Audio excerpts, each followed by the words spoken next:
So, you know, as Scott had mentioned, the board is looking at how do we kind of bridge the last 100 year, nearly 100 years that we've been at Camp Tuolumne. We've loved that place for everything, all its quirks and funness, all the spirit, the quirks, the buildings just as they were. We really did love it. And now we're entering into a new camp, a new space, a new time for the camp. Of course, the actual land, the spot on the river is the same. It will be changed because of the fire. The buildings will be brand new. So how do we make sure we really feel like we're back at camp? That's what my committee, this committee that the board put together that I'm leading, that's what we're really focused on right now, is reestablishing that tradition, the spirit. I think of it as almost like infusing it back into camp. It's not that it's lost. It's not that it's not there at all. It's just we want to make sure it's there at that space when we go back in 2022. So we're talking about, like as Scott said, the things that we used to love, and we still love, the songs, the activities, the art, the signage, all the quirks and everything in between. But how do we do that? That's kind of an amorphous thing to really be talking about. It's because it's a feeling, right? And we all define spirit and tradition in a different way. When I started looking at this, I thought about our five senses and thinking about the things that we see, the physical things that we see at camp, the treasures like the camp sign when we pull in from Hard and Flat Road. We see certain activities that we love, like the volleyball court, other landmarks, like the activity sign, things that we feel, not only the emotional feeling, but also the feeling of being welcomed by camp staff, being welcomed by the mate dogs carrying all your luggage up to your cabin. Also things that we hear, the dinner bell, of course. Our bell system is a really big part of the camp experience. Other things that we hear are like the seating chart song and other songs throughout the day. Like, are we going to hear those again? Of course we are. But we thought about things that we smell. Of course, the mountain misery is a huge part of the camp's experience in terms of that sense. But also, what other things? Like, is it bacon cooking? I know bacon from the dining hall or from the kitchen has come up in many conversations with campers, and that seeing that in the camp coffee in the morning, or the barbecue on a Saturday, like those smells are intertwined with our whole experience.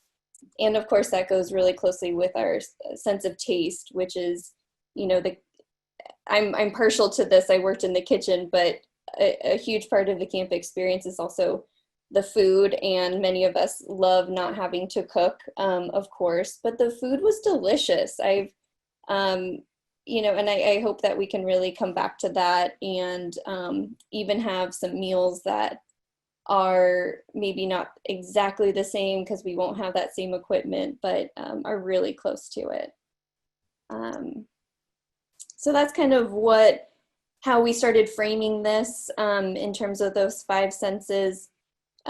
Two themes really came out of that exercise, which is, one is thinking about like the physical things at camp, the signage, the flair, the things in the dining hall, all on the walls, all that, the mementos of history, the photographs of families, and other physical things. And then of course we have the more emotional side of the spirit, the tradition, the culture that you can't really it's not a physical thing, but and a lot of that emotional side of it really stems from the staff that we have all grown to love over the years.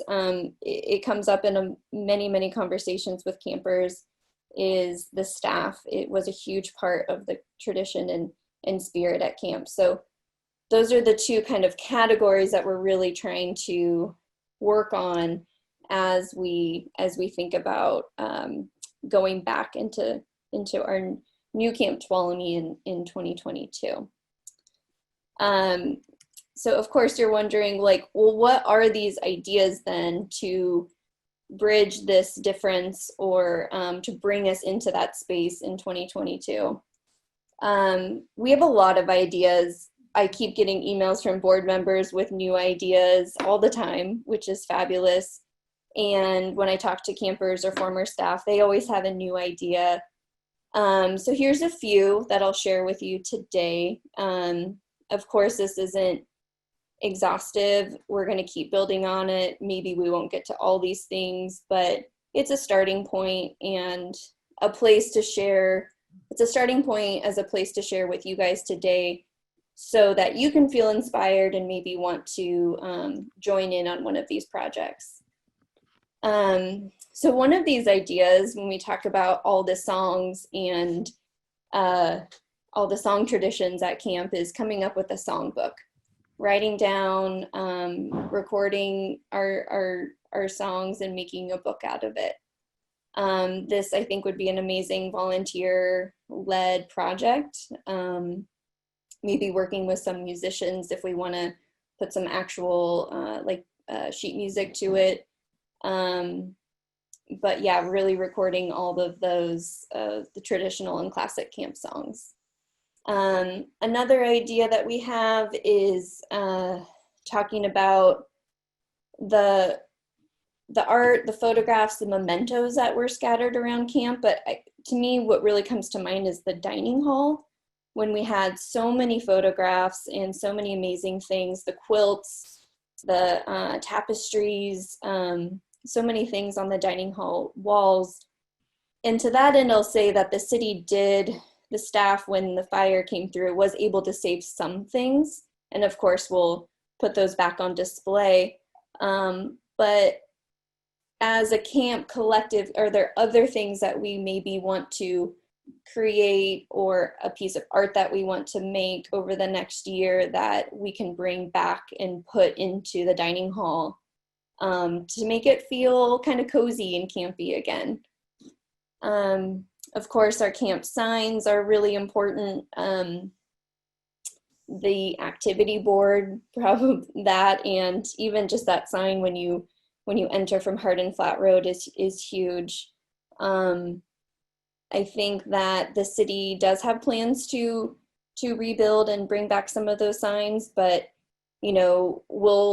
as we go along, we'll kind of reconcile the differences between what the city can and has money to do and can do and has time to do, and then what can we do to supplement anything that's not there that we feel is really important. The green mugs is another idea. That is a quintessential thing of camp, and of course you want that for your morning coffee. That's kind of a simple project. I mean, really just ordering those, but it's something to think about that the city might not be. I mean, they're rebuilding a whole new camp and they're going to be quite busy with everything. The idea of work weekends, like maybe while construction is happening, we can't be at Tuolumne doing work weekend projects, but can we do work weekend projects together in the Bay Area? I mean, COVID, I think, is putting a wrench in that in some ways, but when we get closer to camp, are there certain projects that we want to work on together in the Bay Area, or certain families take on and have their own work weekend to work on a project together? When we talk about the staff, which I think is a huge part of this committee's work for sure, we are talking about doing what we can to assist the hiring process with camp staff. And that looks like, we don't know exactly what that looks like, but we do know that we can help promote and tap into our own network. We have amazing marketing channels through FOBTC that perhaps the city might not have or have the time to do. So we can certainly kind of help influence or create a really good influx of candidates for those camp staff positions. Of course, that even includes the camp director. You know, that's a city hired position. We won't have that much influence over that, but perhaps we can help market that position or again, tap into our own network. So we're thinking about the ways that we can supplement those processes. A training program, I think this is probably the biggest bulk of our work on this committee is how can we design a training program for our new group of staff members. And that is inclusive, that is welcoming, that really supports them in working a first summer at almost a brand new camp in some ways. And we have a lot of ideas on what that kind of program could look like, but I think what we're really working towards is getting superstar former staff involved and up at camp to work with the new staff one-on-one for that training. Yeah, so that really has taken a lot of different forms and ideas. I think it's hard to nail that down until we have a camp director and until we're a bit closer, but currently Craig is totally on board with working with us on a training program. But a lot of staff have already said that like they're ready to sign up. So that will be definitely an exciting thing to develop and then implement when we get a bit closer. And then not only training for the staff in the beginning of the summer before the season starts, but also a mentorship program throughout the first summer, maybe into the second summer if it's needed, linking former staff with current staff to mentor that process, you know, to give them guidance when they need it, answer questions, give them some feedback, and of course just support the whole process as a new evolution of camp. And I think an important point to this is that we of course don't want to come in and just tell this new group of staff members like this is 100% how you have to do this. It's more of like, well, this is how we used to do it. This is what campers might expect. This is how we might do it this summer, and kind of let the culture and let the tradition naturally come back, and then see what the new staff also develops on their own. So we're very aware of that kind of push-pull of infusing everything that we love about camp and then also letting it kind of develop naturally. So there's a lot of ideas there. Let me advance this slide. To kind of recap these ideas, you know, it's going to take a lot of different strategies, and that's what I wanted to highlight here, which is a lot of this comes down to our partnership with the city of Berkeley and just continuing that really close relationship with them.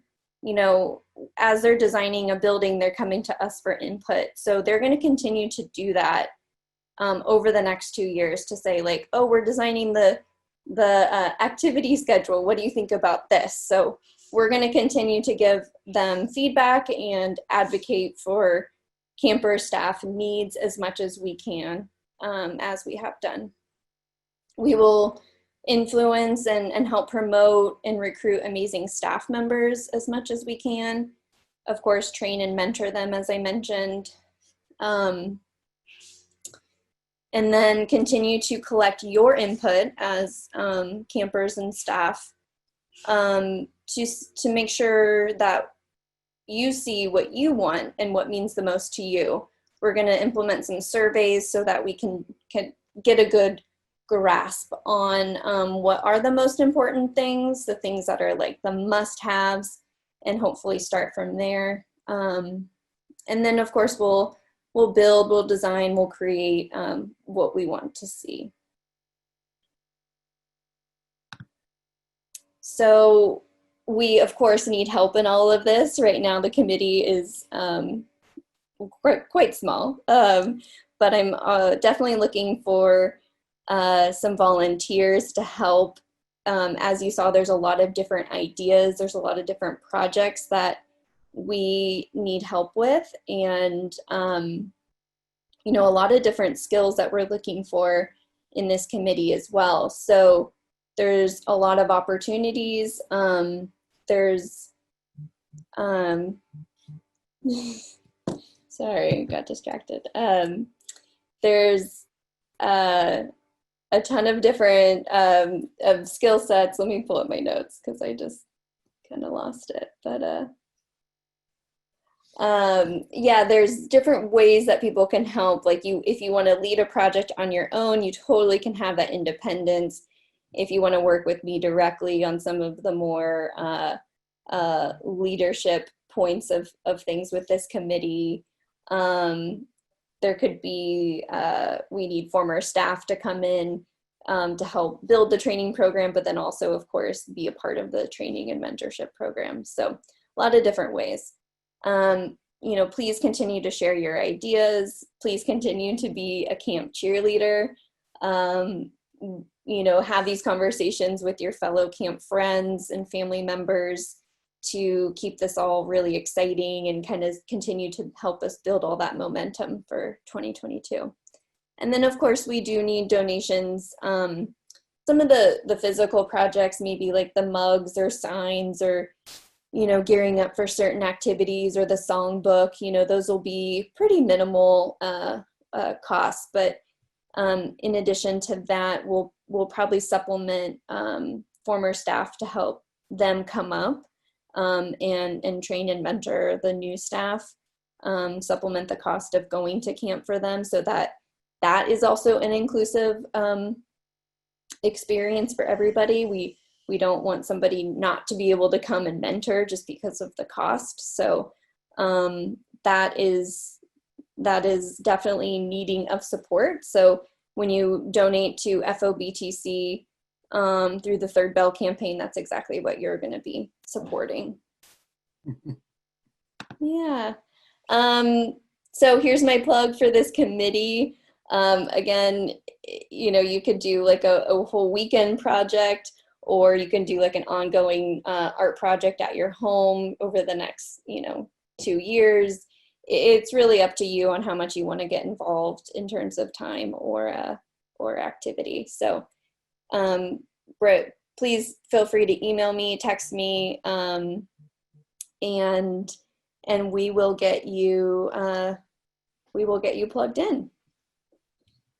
I'm going to leave it on this slide for a second. This is our last virtual camp event of the summer. Tomorrow night is campfire and sing-along. We have some amazing former staff members who will be singing your favorite camp songs to you over Zoom. Feel free to sing along at home. You'll probably be unmuted, but or you'll be muted, but feel free to sing along and join in on that activity. And you can find the Zoom link for that event on the FOBTC website. We're actually going to try to do all the repeat after me songs with everybody unmuting. And see how that goes. Yeah. Oh, it'll be fun. It'll be totally fun. Great job, Marcy. Thank you so much. Yeah. So I'm happy to answer questions, take comments, get your feedback, what have you. There were some great questions I can just start off with and point them your way that were in the chat. Excellent job, everyone. In terms of better Wi-Fi system for me, where I have as good as I got. Randy, thank you. So a couple of ones just to knock out. There's definitely going to be archery. That was, Randy asked that question. The archery field will be back where it was for sure. That's in their plans. And there won't be any buddy club week, Randy, because the camp is, we did our job. We filled up the camp with young campers. And the beauty of that is they haven't needed to have an extra promotion. So there's no plans for that. Can I interrupt you for a second? Yes, please go ahead. So but you did say the new staff lodgings are going to be where the archery was? Not where it was, just on the way to. Oh, okay. So they're not targets. They're not targets, no. Very funny. All right, family style dining. Sarah asked that question. It's a great question, Sarah. That's definitely going down the road in terms of the details, but I am pretty sure that is in the plans. That's always been one of the secret sauces of camp is family style dining. I have not heard one peep that they would change that or would go to a different system. I know that they are considering how they can do food and the systems of food and how many people better. Part of the design of the new dining hall, though, will be an improvement. We don't really like to use that word with insurance, but will be actually an experiential improvement because we won't be an L-shaped building anymore. It'll be a space where you can be seen. So back to Jim's question about a good sound system in the kitchen, but also in the dining hall. Those will all be new systems. And I love your idea, Jim, of having a new sound system for staff built in the kitchen. I love that idea. It's a great idea. That's not in their plans as of now that we know of, but we'll get there eventually. It might be something that we fundraise for. It's a really good idea. But it'll be easier in the dining hall to be able to see and hear everyone by the nature of the space, the way it's laid out. All right. Just going down to other good questions in here. Electricity and wireless, a common question. So will there be cabins that have electricity? The answer to that is some of them will, that are ADA accessible tents, like we did in the last one. That's just required. But there isn't a plan to have every tent with electricity. That's not part of the utilities plan.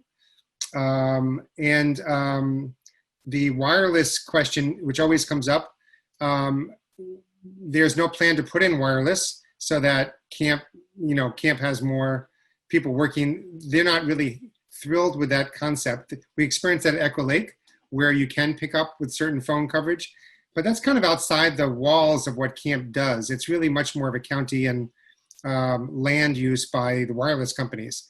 So for instance, next door to us at Rush Creek Lodge, there isn't cell phone coverage, and they don't want cell phone coverage at that hotel anyway. They think actually they don't like it. They like people to be present to nature. So I think that the Berg camp's the same philosophy. There's another question about that, about can there be a camp office tent kind of remote working building down the road? That's always been in Groveland, at the restaurant in Groveland that people go to work at. There isn't a plan for that kind of thing, and I'm not even sure it's even possible given we don't put up cell towers and the city doesn't put up cell towers. So that's a bit outside of the boundaries. It's even hard for camp to have internet even in the office in that space.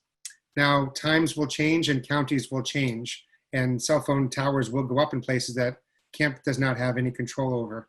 But as of now, the city does not want that. They're not interested in that, just to be clear. All right, so the wooden bear. I don't think, Pam, that the wooden bear was saved that I know, but Phil or Marcy, do you know anything more that I don't know? Okay, so that's something I can actually circle back on. The question was the wooden bear outside of the cabin, was that saved? And I don't know the answer to that, but I haven't heard that it was. Yeah, I think that's a great example of something that obviously is really important to our campers. And we can reconcile those important things with what the city did save. And then what's missing is maybe a project or two that we can work on that somebody might want to take on. I don't know if you can really recreate everything, but we can try.